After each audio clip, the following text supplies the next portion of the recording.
안녕하세요. 반갑습니다. 자, 오늘은 한 주가 시작되는 월요일인데요. 오늘부터 이제 마지막 단원 소득세법 기출문제 정리합니다.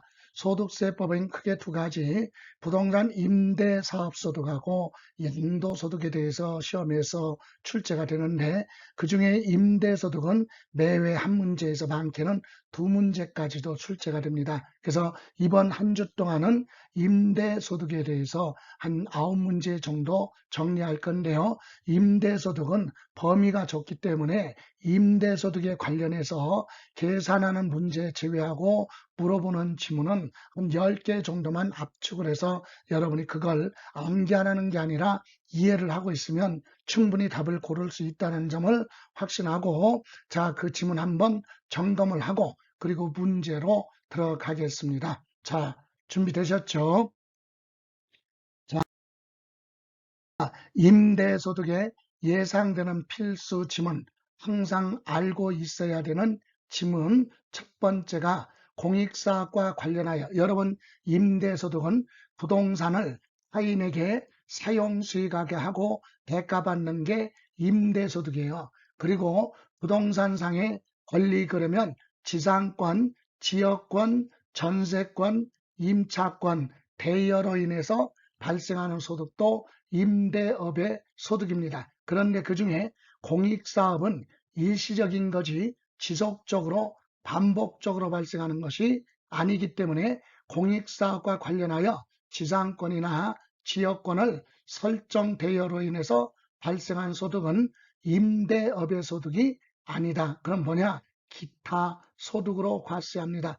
그래서 임대사업소득이 아니라 종합소득 중에 기타 소득으로 과세한다. 그래서 우리는 기타 소득이 중요한 게 아니라 임대업의 소득이 아니다. 공익사업과 관련된 거 이렇게 점검하시면 되고요. 두 번째는 우리나라에 주택 하나 가지고 1주택 소유자의 주택 임대소득은 비과세를 합니다. 비과세를 한다. 과세하지 않는다 이 얘기입니다. 그리고 여기서 참고로, 다만 고가주택 있죠. 고가주택은 기준시가 12억을 초과하는 고가주택은 과세예요. 그래서 고가주택이 아니라면 우리나라의 1주택 소유자의 임대소득은 비과세 대상이라는 거 점검을 하시고, 다음 세 번째, 그럼 이번에 위에서 얘기한 고가주택은 뭐냐? 고가주택이라고 하는 것은 가격이 높은 주택이거든요. 참고로 고가주택은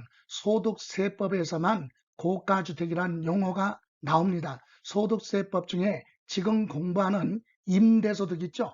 임대소득에서 고가주택은 임대니까 매매 가격이 없어요. 그래서 기준시가, 국가가 정해놓은 기준시가 하면 개별주택 가격 또는 공동주택 가격, 이와 같은 기준시가가 12억을 초과하는 그런 주택을 고가주택이라고 한다. 참고로 양도소득세는 양도했잖아요. 그러니까 실거래 가격이 12억을 초과할 때 고가주택이다. 임대소득은 매매가 아니기 때문에 매매 가격이 없어요. 그래서 기준시가 12억을 초과하는 주택을 고가주택이라고 하고, 요건 과세를 한다. 그리고 양도소득세에서 고가주택은 양도, 매매했기 때문에 실거래 가격이 12억을 초과할 때 고가주택이고, 1세대 1주택이라 하더라도 양도소득세에서는 고가주택은 기본적으로 비과세 받을 수 없다. 이렇게 이해하시면 되겠습니다. 참고로 임대소득의 비과세는 크게 두 가지예요.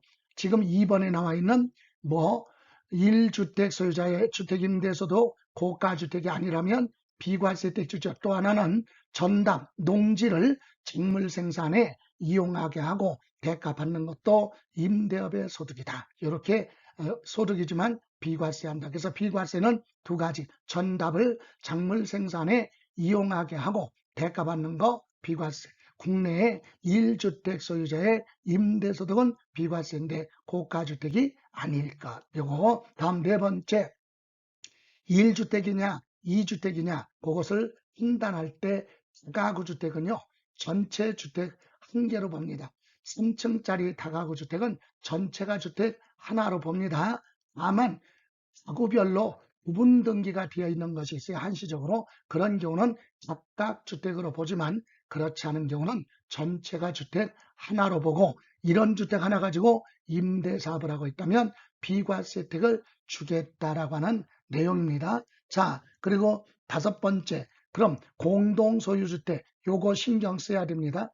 여러분 취득세에서 공동소유하는 주택, 그리고 재산세에서 공동소유주택, 그리고 종합부동산세에서 공동소유주택, 양도소득세에서 공동소유주택은 공동소유자 각자가 각각 주택을 소유한 걸로 보는데 임대소득은 아니에요. 지분이 무한 자, 가장 큰 자, 지분이 가장 큰 자 소유주택으로 본다. 그럼 지분이 가장 큰 자가 높은 자가 두 사람 이상이다. 즉 50%, 50%다. 두 사람이. 그럴 때는 각각 소유로 본다. 그래서 거기까지는 기억하지 않더라도 공동소유주택은 임대사업자 주택수 계산할 때 지분이 큰 자 소유주택으로 보고 지분이 적은 사람은 주택 소유로 보지 않는다라고 하는 내용 점검하시기 바랍니다. 자, 이번에는 여섯 번째로 알아야 될 부분이 바로 주택을 전대 들어봤죠. 자, 전대가 뭐냐? 타인의 주택을 임대차 월세 계약 체결하고 계약 기간에 다른 사람한테 다시 임대를 주는 걸 전대라고 합니다. 그리고 전전세, 타인의 주택을 전세 계약 체결하고 계약 기간에 제3자한테 다시 전세를 주는 건 전전세라고 하는데 이렇게 전대하거나 전전세하는 주택은 본인 소유 주택은 아니지만 본인 소유 주택으로 보고 주택수에 포함을 해서 주택수 계산을 한다. 그래서 전대를 하거나 전전세하는 주택은 본인 소유 임대사업하는 사람의 주택수에 포함을 시킨다. 요거 기억하시고 다음 본인과 배우자 부부죠. 부부가 공동으로 즉 부부가 각각 주택을 소유하고 있는 경우에는 이를 합산을 해서 주택수를 계산한다. 부부만 그래요. 다시 말하면 동거 가족 중에 부모와 자식이 주택을 가지고 있으면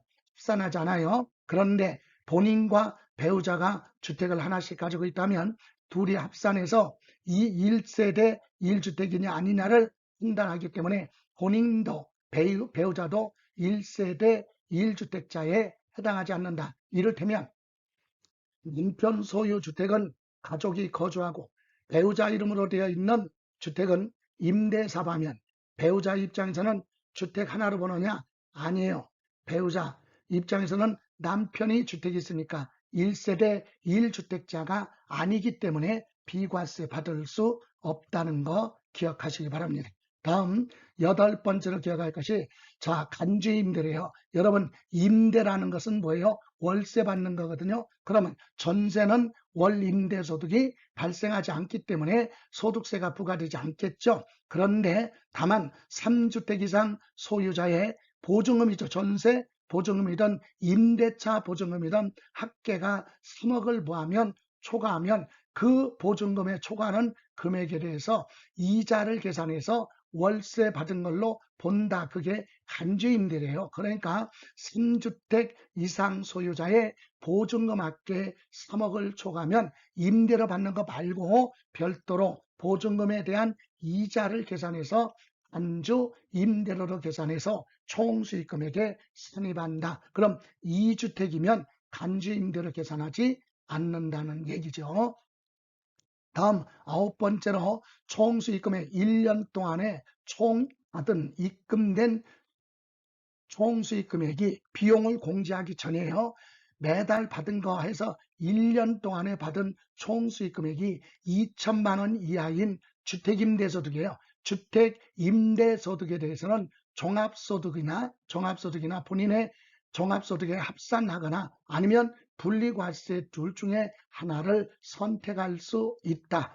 총수익금액이 2천만 원 이하인 주택의 상가 말고 주택 임대소득에 대해서는 임대소득 총수익 금액이 2천만 원 이하일 때는 종합소득과 분리과세 중에 하나를 본인이 선택할 수 있다. 요거 기억하시고 열 번째 주거용 건물 임대업에서 발생한 결손금이 있어 손실, 그것은 소규모 갭 투자를 하기 때문에 임대사업자 중에서 주거용 건물 주택임대사업자는 부담을 줄여주기 위해서 결손금이 나오면 본인의 다른 종합소득세 5월 달에 소득세 계산할 때 거기에서 뭐한다? 결손금은 공제를 해준다. 그럼 상가 건물에 대한 임대업에서 발생한 결손금은 다른 소득에서 공제 안 하지만 주거용 건물 주택 임대업에서 발생한 결손금에 대해서만 종합소득 과세표준 계산할 때 공제를 해준다. 이렇게 해서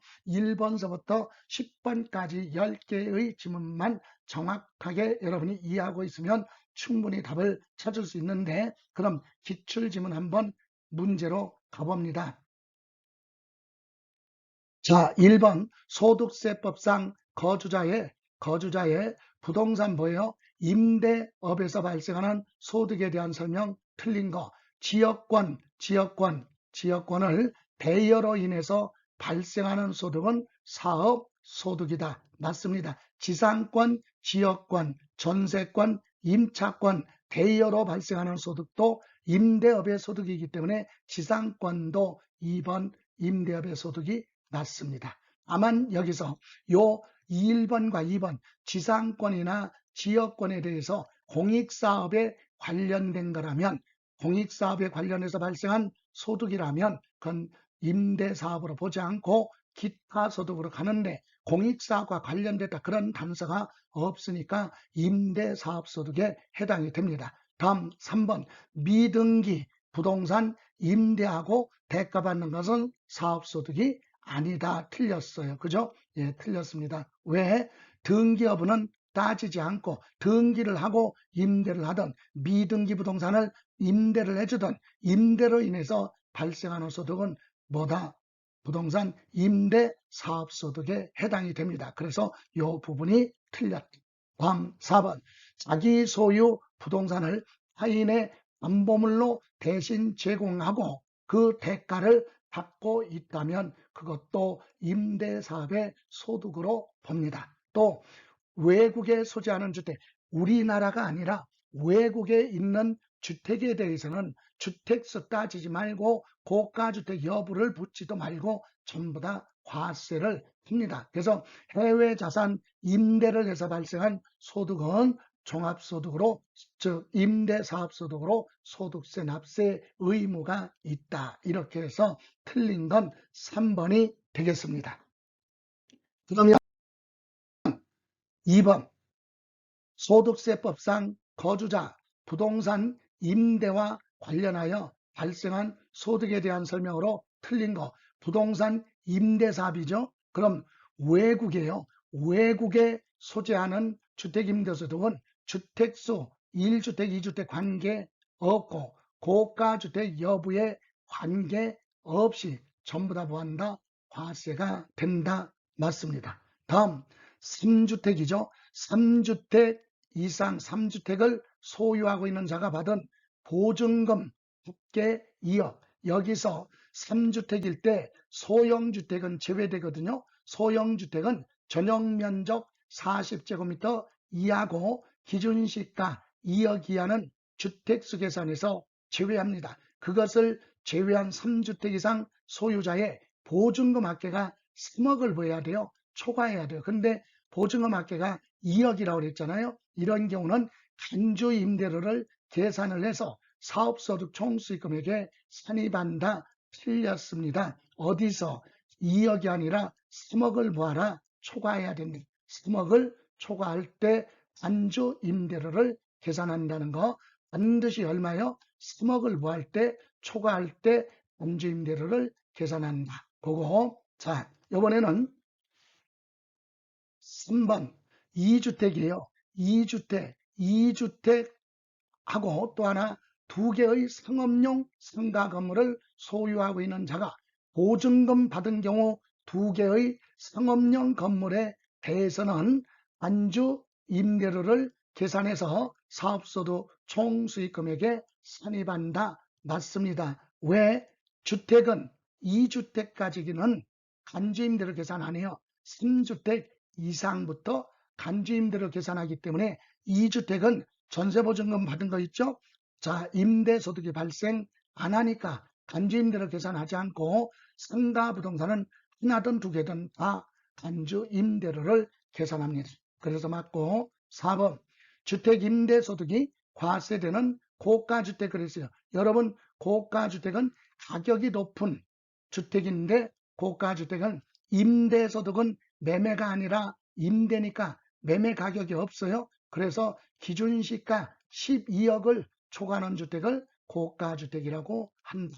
맞죠? 그래서 고가주택은 하나만 가지고 임대사업을 해도 과세를 합니다. 참고로 양도소득세에서 고가주택은 실거래 가격 12억을 초과할 때 고가주택이라고 한다. 다음 5번 사업자가 부동산을 임대하고 받은 임대료 외에 전기요금이나 수도요금 등 공공요금 명목으로 받은 수입 있죠. 관리비. 그것이 자 공공요금 납부액을 뭐하면 초과하면 이 얘기는 뭐예요?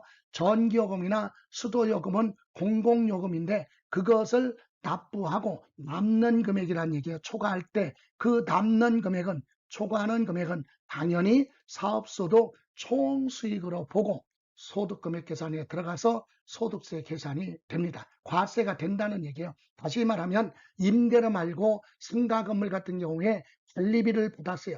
평당 얼마 관리비 받았는데 그 관리비에서 전기요금이나 수도요금이나 가스요금과 같은 공공요금을 납부하고 남는 금액에 대해서는 즉 초과하는 금액은 소득으로 보고 사업소득 총수익 금액에 산입해서 세금을 부과하겠다라고 하는 내용입니다. 그래서 5번은 맞아요. 이렇게 해서 틀린 거 그러면 2번에서 틀렸습니다.